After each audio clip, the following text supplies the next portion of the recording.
Olá, turma, tudo bem? Aqui é a professora Vânia de História e vamos para mais uma aula. A aula de hoje é sobre o Egito Antigo. Eu amo falar sobre esse tema, porque o Egito Antigo é um dos assuntos da história que eu mais gosto. Bem, quando falamos de Egito, falamos sobre mistério, lado místico, mas antes de abordarmos esses temas, precisamos conhecer e saber da Pedra Roseta. Isso mesmo, Pedra Roseta. A Pedra Roseta, ela foi encontrada mais ou menos uns 200 anos atrás pelos soldados de Napoleão. E é através dela que nós temos a maioria das informações sobre o Egito. É claro que o lado místico do Egito, ele é mais explorado, ele chama mais atenção, porque ele vem de livros, filmes, séries e jogos. Precisamos falar também sobre a localização geográfica do Egito. O Egito está localizado em pleno deserto, porém nem sempre foi assim. Há séculos atrás, o Saara era uma savana, porém o clima mudou drasticamente, o que causou a desertificação da região. Isso mesmo, nós tínhamos ali uma savana com fauna e flora. Bem, então, nós podemos dizer que o Egito é um verdadeiro oásis. Ele é um oásis cercado por desertos. E é por isso que nós entendemos o que o grego Heródoto escreveu quando ele visitou o Egito. Ele escreveu que o Egito é uma dádiva do Nilo. Bem, o que ele quis dizer com isso? Dádiva. Ele quis dizer que o Egito é um presente do rio Nilo. Pois, se não fossem as águas do rio Nilo, não poderia ter se formado uma civilização tão importante, tão poderosa e tão inteligente. Claro que o rio Nilo foi um dos fatores que levou à sobrevivência dos egípcios, ok? Nós não podemos descartar os outros fatores, como o conhecimento da matemática, da astronomia, cálculos e até mesmo a escrita. Isso ajudou bastante a essa civilização se desenvolver e conseguir sobreviver às margens do rio Nilo em pleno deserto. Não podemos esquecer a prática de irrigação, que foi um dos fatores primordiais para que pudesse ser praticado a agricultura. Bem, vamos ver agora como viviam os primeiros egípcios. Eles eram os nomos, e eram governados também pelos nomarcas. Os nomos surgiram entre 7000 a.C. e 3000 a.C., dando origem a diversas aldeias. Eles eram agricultores, criadores de gados e formavam clãs. Esses clãs eram governados por uma autoridade, que era o nomarca. Tudo bem? No início, esses clãs eram independentes, mas cooperavam entre si para resolver problemas em comum.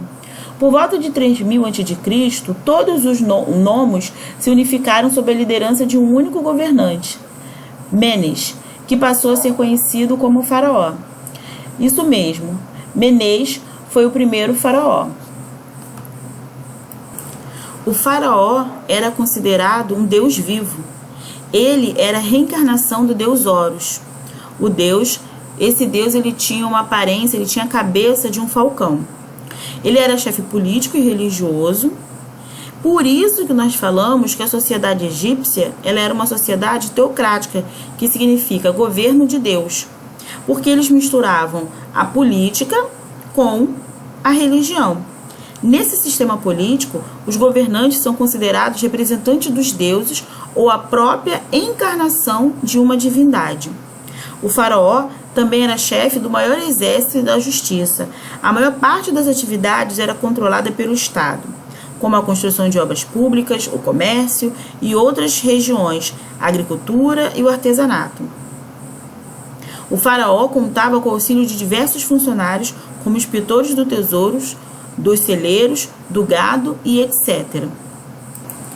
Bem, Na maior parte da história do Egito Antigo, os nomes estiveram unidos sob o governo dos faraós. Em certa ocasião, porém, alguns deles se revoltaram e mantiveram os governos locais. Além disso, o Egito também sofreu com as diversas invasões que desestabilizou o governo dos faraós. Nós precisamos entender também que o Egito, o povo egípcio, ele é uma mistura de vários povos. Eles são fruto da mistura dos africanos, pois nós temos que lembrar que o Egito ele está na África, especificamente no norte da África, gregos, romanos e os asiáticos. Então, quando nós falamos do Egito, nós não podemos imaginar que eles eram igual nossos indígenas, né? Que são todos vindo ali, todos descendentes, todos têm origem asiáticas. Não. O povo egípcio, os egípcios eram uma mistura de vários povos. Africanos, gregos, romanos, alguns asiáticos e assim por diante. Ok. Além disso, nós temos que entender na localização geográfica do Egito, a nomenclatura Baixo Egito e Alto Egito. Porque quando nós imaginamos o rio Nilo, como está aqui na imagem, no vídeo, a nascente dele não é essa que vai dar para o mar Mediterrâneo. A nascente dele fica mais ao sul da África, ao sul do Egito, tá? Então, a parte norte do mapa, a parte baixa do mapa, nós chamamos de Alto Egito, porque é onde tem a nascente do rio Nilo, e a parte próxima ao oceano nós chamamos de Baixo Egito, porque é onde o rio Nilo ele vai desaguar suas águas. Então aqui eles eram divididos entre o rei do Baixo Egito, que usava uma coroa vermelha, e o rei do Alto Egito, que usava uma coroa branca. Nós vamos ver que algumas imagens que os faraós eles estão misturando essas coroas. Por quê? Vai haver uma unificação. Bem, tendo entendido isso, agora nós vamos para a organização social do Egito. Nós precisamos entender como ocorria essa organização. Existia uma pirâmide social, uma pirâmide rigidamente hierarquizada. No topo da pirâmide estava o faraó, abaixo dele estavam chefes militares e sacerdotes.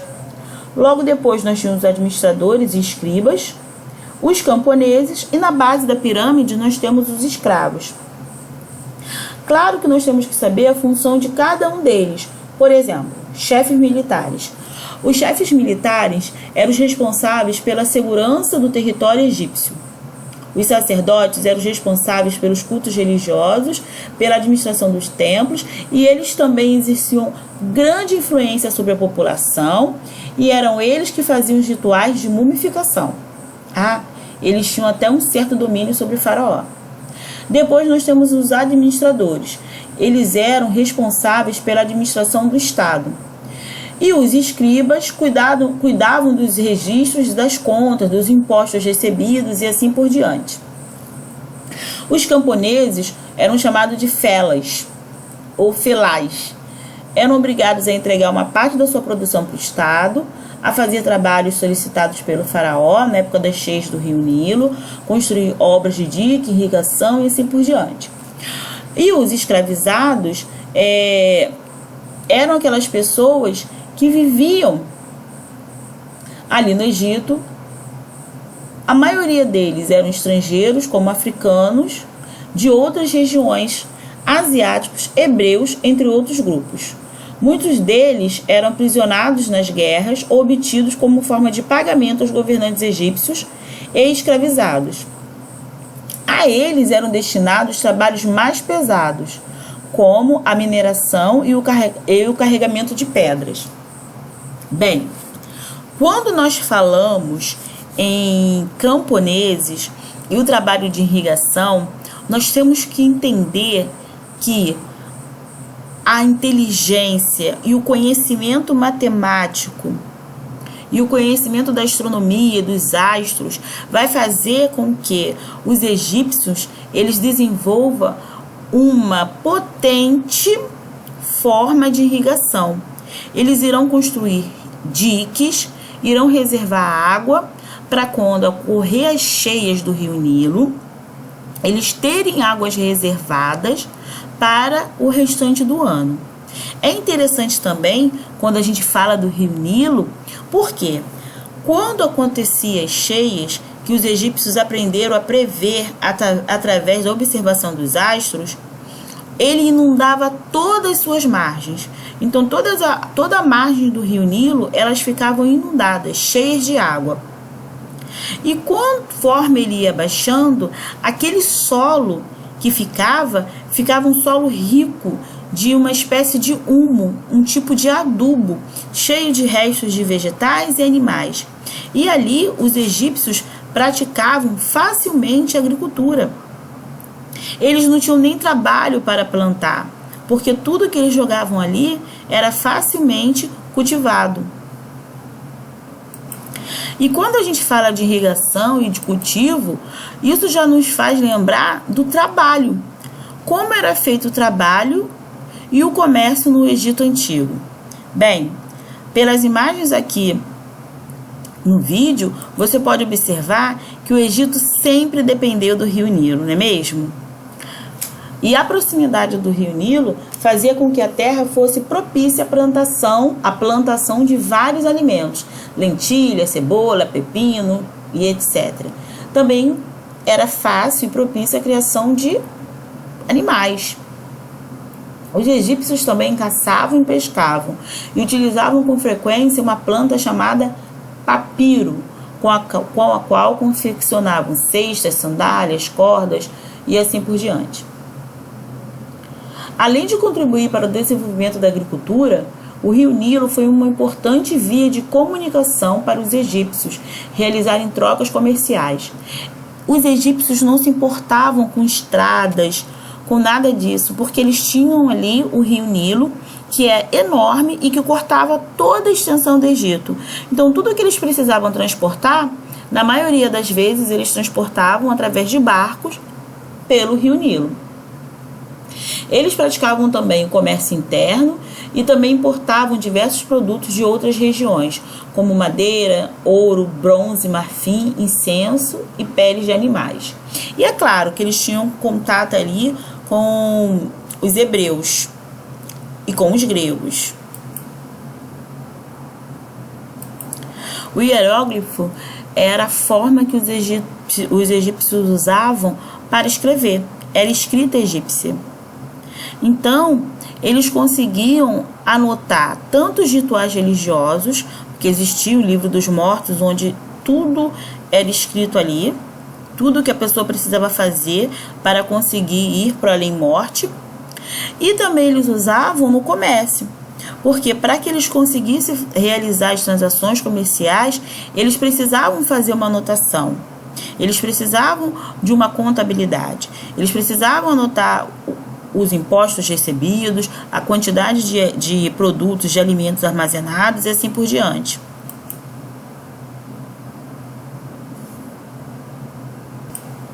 A escrita egípcia e a decodificação desses símbolos, dos hieróglifos, até hoje é um mistério, encanta, porque tudo que envolve o desconhecido, o segredo, gera uma curiosidade nas pessoas. Então, até hoje, existem pessoas especializadas em decodificar os hieróglifos e entender como viviam os antigos egípcios, para que eles construíram as pirâmides, como eles construíram as pirâmides e assim por diante. Bem, eu preparei para vocês um vídeo que vai falar um pouquinho do trabalho dos egípcios e do rio Nilo, tá bom? Ouçam com atenção, preste atenção no vídeo que eu separei aqui para vocês.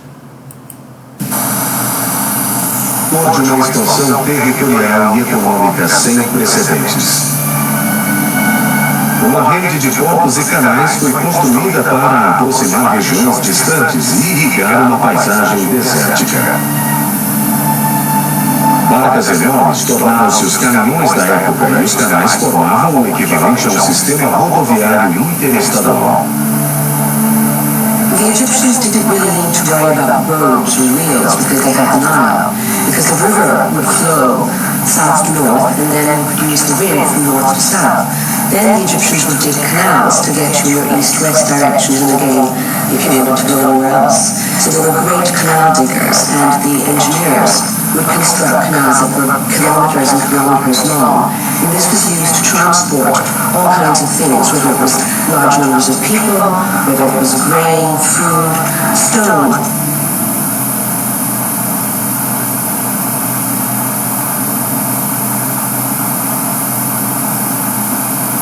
É interessante a gente ver como o rio Nilo ele era importante para os egípcios, como eles não precisavam se preocupar com estradas, em transporte, porque eles tinham ali aquele imenso rio que cortava todo o Egito. Então, toda vez que nós imaginamos o Egito, nós temos que lembrar que aquela civilização do Antigo Egito, ela vivia praticamente dependente das águas do rio Nilo. Não só para a agricultura, mas também para o transporte, para os rituais religiosos, ou seja, para toda a sobrevivência. Claro que nós não podemos esquecer de todo o conhecimento que tinha em volta disso, que os egípcios tinham os conhecimentos matemáticos, conhecimento dos astros e assim por diante. Mas o rio Nilo, ele tinha uma importância primordial no Egito Antigo.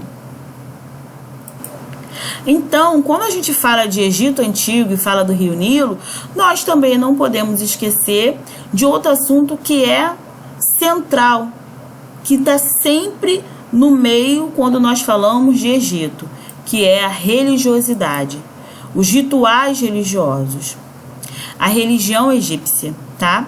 Aqui eu coloquei para vocês um papiro. Esse papiro, ele descreve aqui o tribunal de Osíris, porque os egípcios antigos acreditavam que tudo que eles faziam, tá, era contado no julgamento quando eles vinham a morrer. Então, diferente dos mesopotâmicos, que eram bem centrados no aqui, no agora, na vida atual, os egípcios, eles viviam pensando no além-morte, no além-vida. E nesse ritual nós temos Osíris e o coração da pessoa sendo pesada. De um lado nós temos o coração, de outro lado nós temos uma pena. Se essa pessoa fez coisas boas, o coração dela vai ser leve como uma pena e ela vai para o mundo dos espíritos, os mundos das almas. Caso ela tenha feito coisas ruins e o coração dela seja mais pesado do que a pena, ela vai ser devorado por essa espécie de monstro mitológico. Esse era o tribunal de Osíris, tá? Outra coisa interessante é que os egípcios acreditavam que os deuses ficavam sempre ali os olhando, sabe, observando. Eles acreditavam que os deuses, eles ficavam andando de barco, subindo e descendo o rio Nilo, observando seus atos, observando o que eles faziam. E assim como outros povos da antiguidade, os egípcios, eles eram politeístas, ou seja, eles acreditavam em vários deuses. Para eles, as divindades eram responsáveis pela ordem e pelo equilíbrio do mundo. Os deuses simbolizavam os astros, as forças da natureza e as variedades de animais e plantas. Grande parte deles eram representados com características humanas, outros com características humanas e de animais. A crença dos egípcios influenciava não apenas o seu cotidiano, mas também questões relacionadas ao poder do Estado. Muitos sacerdotes conseguiram riquezas materiais e forte influência da política, fazendo clara oposição aos faraós, que tentaram combater essa situação.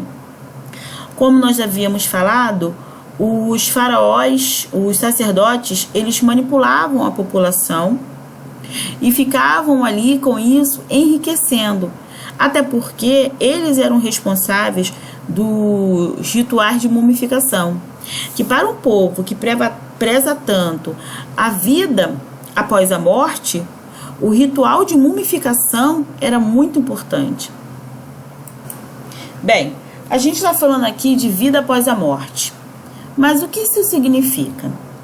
Para os egípcios, as pessoas não iam para determinado lugar assim que morresse. Tampouco desapareciam. Eles acreditavam que o espírito dos mortos passava, na verdade, por um julgamento. O resultado desse processo permitia ou não a entrada deles no reino dos deus Osíris.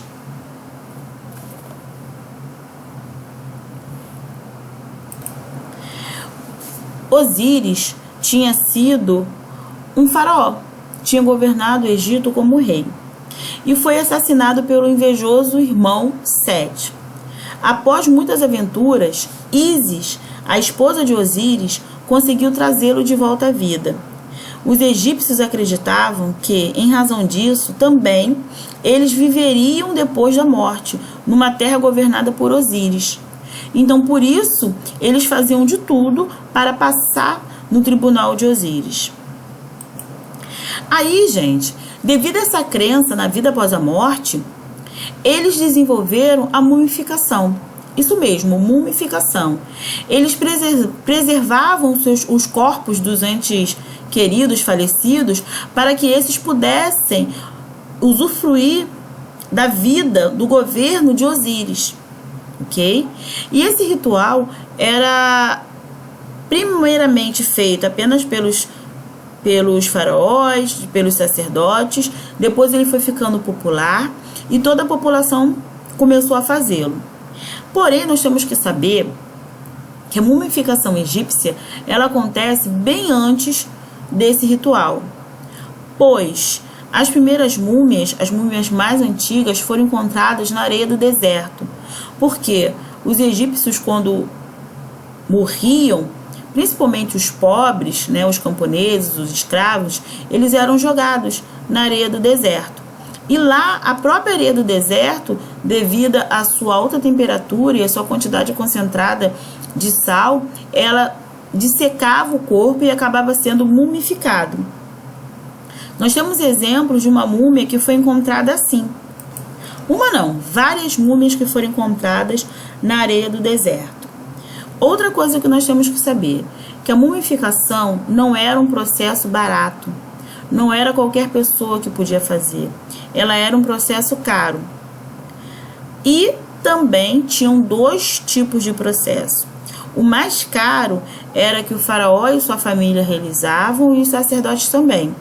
Era aquele que eles abriam o corpo da pessoa morta, lavavam o corpo principalmente ou preferencialmente com a água do rio Nilo.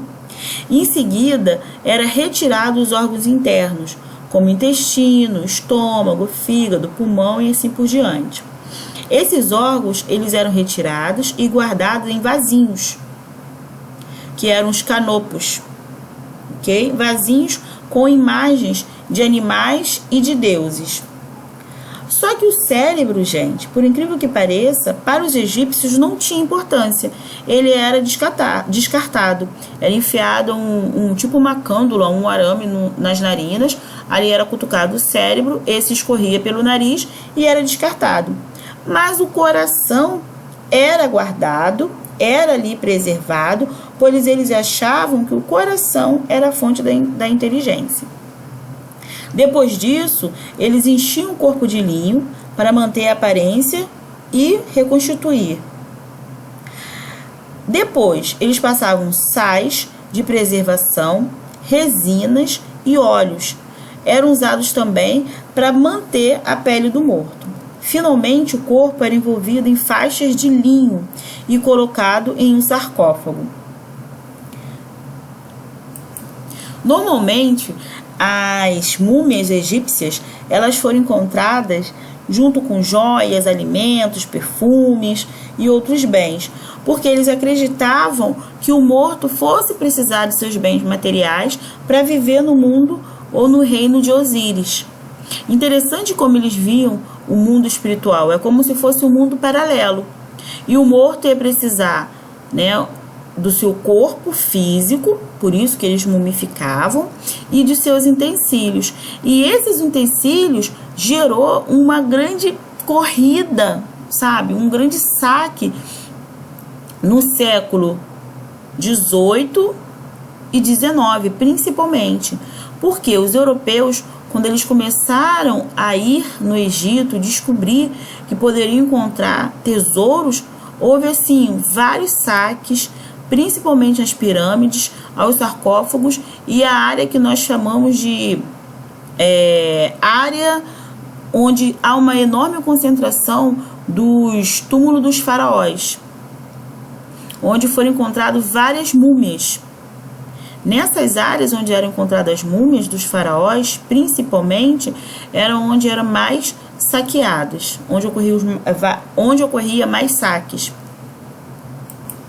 Nós também não podemos esquecer que, com o corpo preservado, os egípcios acreditavam que o espírito do morto estava preparado para se apresentar ao tribunal de Osíris, guiado pelo guardião dos mortos, o deus Anubis. O deus Anubis, ele tinha uma forma de chacal, tá? Era como se fosse um cachorro. Na página 44 da apostila de vocês vão encontrar ali o deus Anubis. E Anubis iria auxiliá-lo na nova vida. O morto também contava com o livro dos mortos. Lembra que eu falei para vocês que eles precisavam escrever, até mesmo pela religião? Então, nesse livro dos mortos, tinha um guia, onde o morto ia encontrar como conseguir sobreviver, né? Como conseguir viver bem no governo de Osíris. Esse livro era uma espécie de guia para a segunda vida. Nele havia orações de proteção, as descrições de todos os feitos do morto e conselhos de como se portar no tribunal de Osíris. Além disso, o livro continha inúmeras representações de como era a jornada para a vida após a morte. Que interessante, né, gente? Aí, quando nós falamos de mumificação, livro dos mortos, saque às pirâmides, as tumbas dos faraós, pirâmides não, tumbas dos faraós, aí vem o assunto, né? Nós lembramos delas, das grandes pirâmides.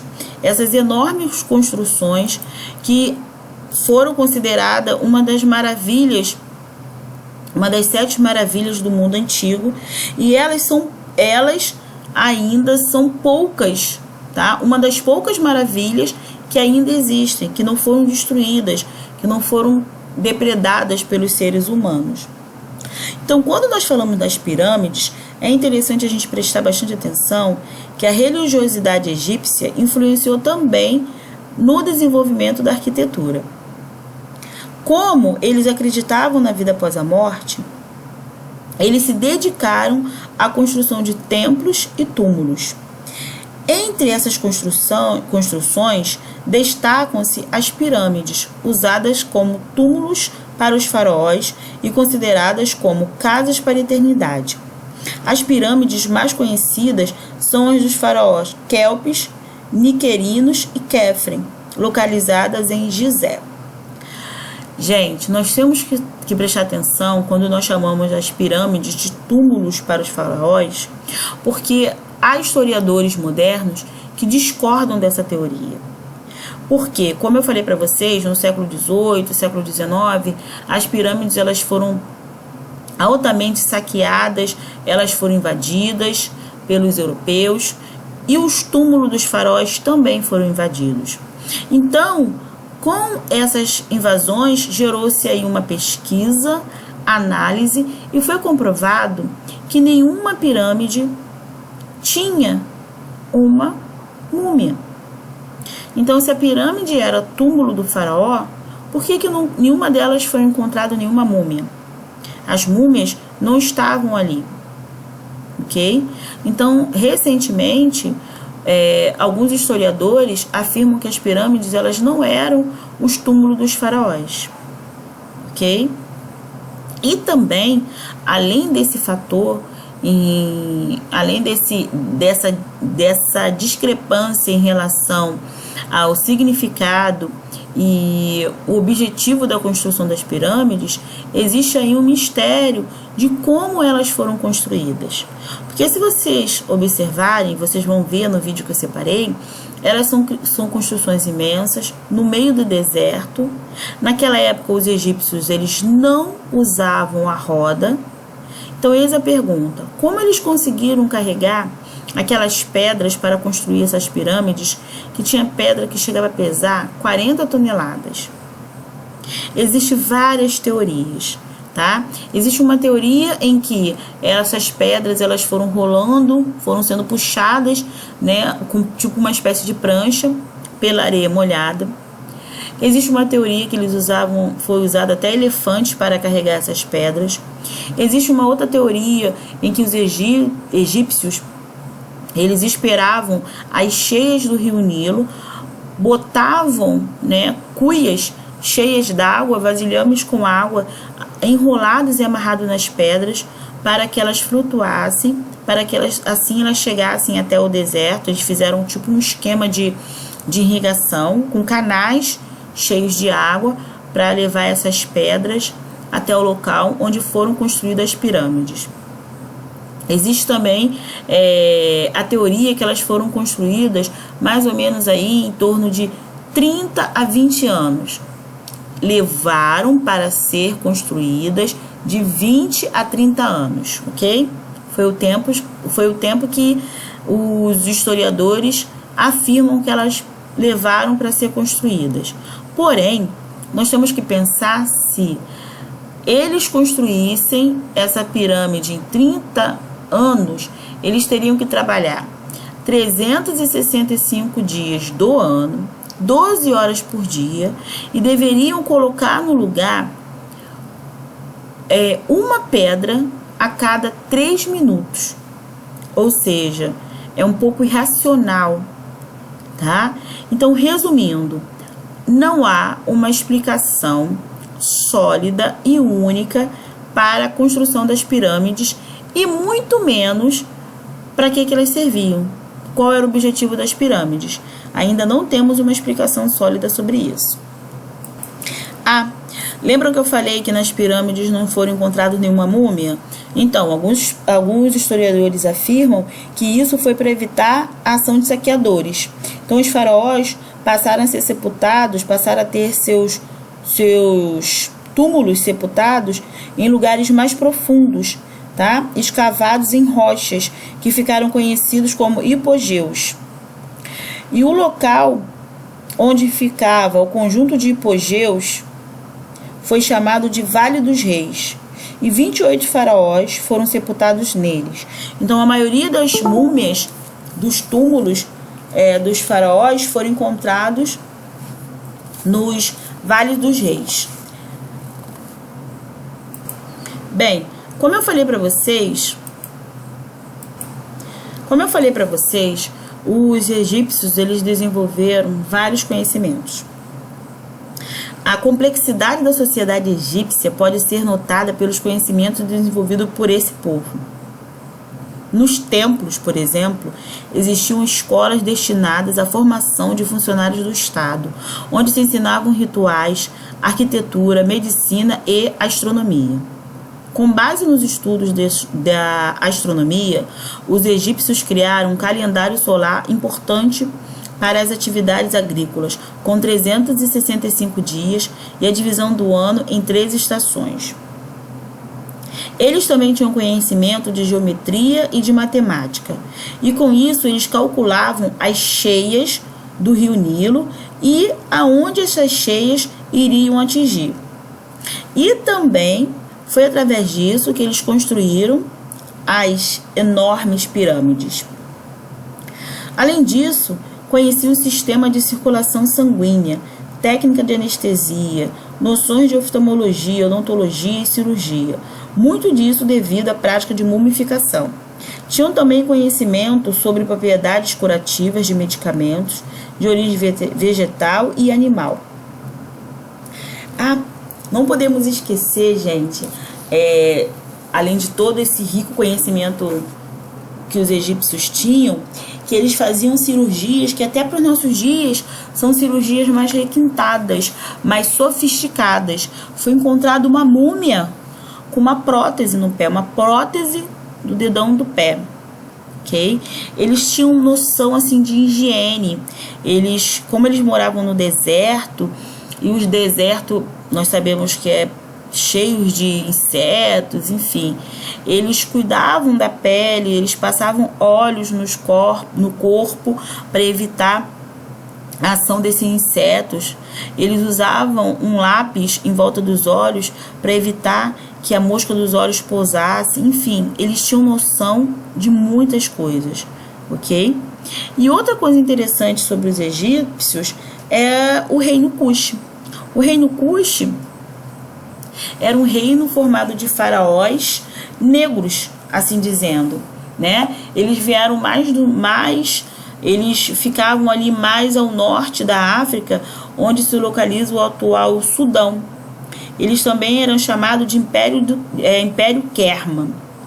Esse império, até por um determinado momento, eles invadiram e dominaram o Egito, tá? E foi esse momento em que eles dominaram o Egito, que o Egito passou a ser conhecido passou a formar a chamada dinastia dos faraós negros. E a cultura deles passou também a ser influenciada pela cultura egípcia. Olha que interessante. Lógico, né, gente? Estou falando que é interessante, mas nós não temos que nos espantar, porque o Egito ele fica na África. Então, é comum, é mais do que natural que os vizinhos dos povos egípcios sejam africanos. Os egípcios são africanos, só que eles são uma mistura de hebreus, gregos, asiáticos, enfim. E quando eu falo dos faraós negros, eu estou falando dos africanos propriamente ditos, mas os egípcios não deixam de ser africanos. E essa população do Império Kerma, ela era letrada e sua escrita era similar aos hieróglifos egípcios. Os mortos eram cultuados e seus túmulos reais eram parecidos com os dos egípcios. As trocas comerciais eram intensas na região e envolviam produtos como incenso, cedro, óleos perfumados, ouro e animais. Bem, como eu falei, esse reino sofreu grande influência egípcia e acabou invadindo e dominando o egípcio, mais ou menos por volta de 750 a.C., dando origem aí aos faraós negros. Bem, turma, acabamos aqui a nossa aula sobre o Egito. Lógico que tem muito mais para a gente aprender sobre os egípcios. E por isso, eu vou mostrar aqui para vocês um vídeo que eu separei para vocês entenderem mais sobre a construção das pirâmides.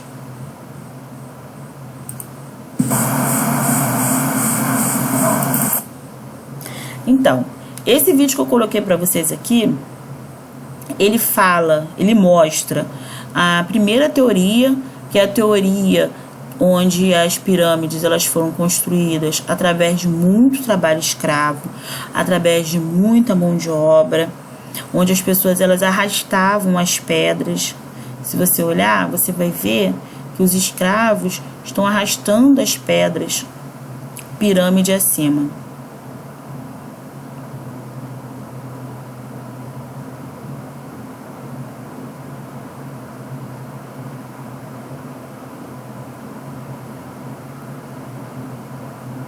Olha que grandiosidade, né, gente?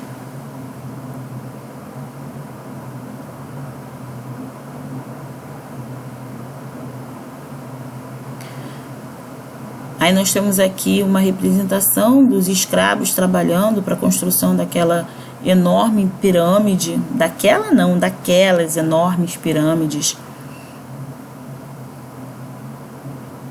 Eles arrastando as pedras, até porque não tinha ainda a roda. Eles não usavam roda, não usavam ferro, eles não usavam cobre. Tudo era através da madeira, do sisal, tudo era arrastado. Por isso que é um grande mistério a construção desse enorme monumento. Até hoje é um mistério.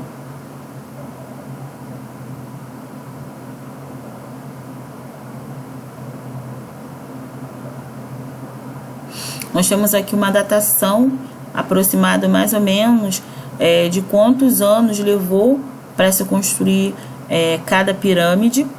E nós temos uma ideia de que se essas pirâmides levassem 20 anos para ser construída, elas teriam que ser colocadas, essas pedras, no lugar a cada 2 minutos. Isso é praticamente impossível, né? O ser humano, com o recurso que os egípcios tinham na época, carregar a pedra em cada 2 minutos, uma pedra com mais de 60 toneladas, mais de 40 toneladas. Aí nós temos aqui uma representação de outra teoria, porque aí não precisaria puxar as pedras, tá? Elas eram amarradas com cuias que flutuavam na água, cuias cheias de água ou ar, provavelmente era ar, para que elas flutuassem. E eram colocadas no pátio, e quando acontecia as cheias do rio Nilo, elas flutuavam. Então, os servos, os camponeses, os escravos, eles eram encarregados de ficar ali direcionando, guiando essas pedras a rio acima, para que essas pedras chegassem no local onde seria construído as pirâmides. Aqui na representação você pode ver elas amarradas uma a outra, sendo levadas através das águas dos rios Nilo.